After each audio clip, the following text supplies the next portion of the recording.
Hey guys, today we're looking at the WorldLawn 48-inch belt-driven walk-behind mower out here at SLE Equipment in Antioch, Tennessee.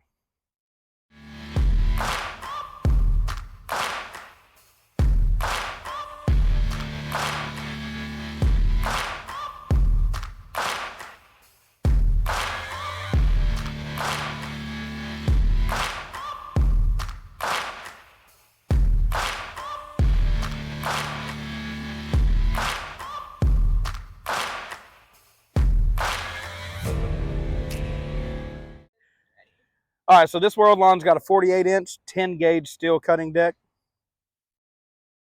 It does have the Recoil start on the motor, which is a 14.5 horsepower Kawasaki engine. It's a unique belt-driven transmission system to guarantee a long life on here. It does have 5 speeds. It's a peerless transmission with reverse, just so y'all know.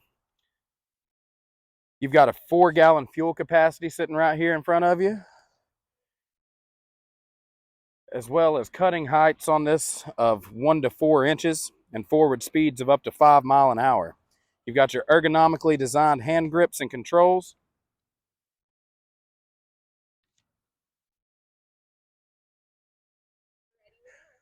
All right, y'all, so like I said, James outside of SLE Equipment in Antioch, Tennessee today, looking at the 48-inch belt-driven WorldLawn walk-behind mower. We got all kind of packages. We got all kind of deals that y'all can get today, so give us a call at 615-641-7720 or come see us.